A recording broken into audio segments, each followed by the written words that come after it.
So you're 25, maybe 26, 27.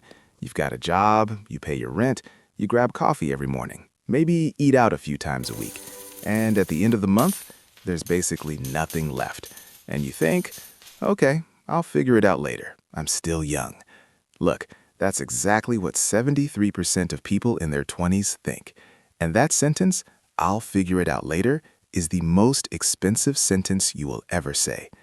Here's the thing most people get completely wrong about wealth. They think it's about how much you earn.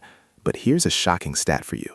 According to a Federal Reserve survey, the median net worth of Americans under 35 is just $27,000.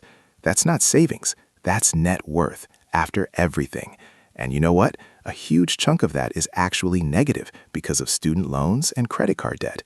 So the real question isn't, how do I make more money? The real question is, why does more money keep disappearing? Think about it like a bathtub. You can turn the faucet up as high as you want, but if the drain is wide open, the tub never fills up. Most people in their 20s are focused entirely on the faucet. Nobody's looking at the drain.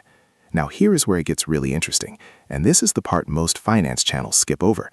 It's not really about math, it's about psychology. See, when you're in your 20s, there's this invisible pressure. Everyone around you is posting their trips, their new cars, their apartments. And even if you know it's all curated, your brain doesn't care. Your brain sees it and it says, that's normal. That's what life is supposed to look like.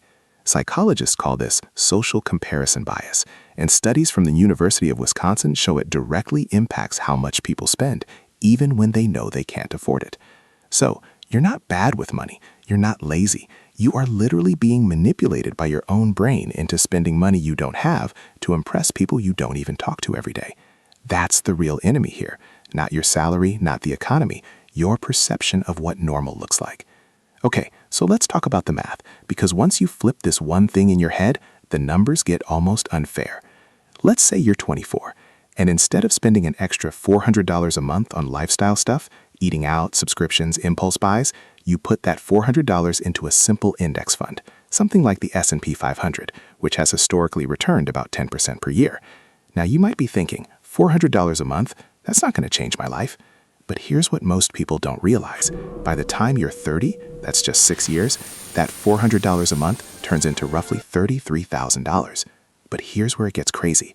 If you keep going and you don't touch it, by age 40, that same $400 a month becomes over $120,000. And by 50, we're talking close to $300,000 from $400 a month that you probably spent on DoorDash. The most powerful financial tool in the world isn't a high salary. It's time, and you have more of it right now than you will ever have again. Now you might be thinking, okay, but I can barely cover my bills. I don't have $400 a month. Completely fair, I hear you. But let's be real for a second. Most people in their 20s aren't broke because they earn too little. According to data from the Bureau of Labor Statistics, the average monthly income for someone aged 25 to 35 is around $3,800 after tax, and the average person in that age group spends about $1,200 a month just on food, dining out, and entertainment.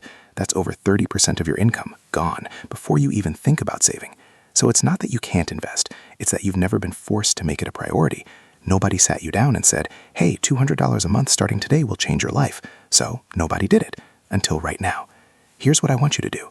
Tonight, not next week, tonight. Open a brokerage account, Fidelity, Vanguard, whatever. It takes 10 minutes. Set up an automatic transfer, even if it's $100, even if it's $50. The amount matters less than the habit. Because the people who build wealth before 30 aren't smarter than you. They didn't get lucky. They just started earlier, and they made one decision, to pay their future self first. You are not too late. You are not too broke. You are exactly at the starting line. The only thing that separates you from financial freedom is the next 24 hours. Don't let that sentence, I'll figure it out later, be the most expensive thing you ever said. Start tonight.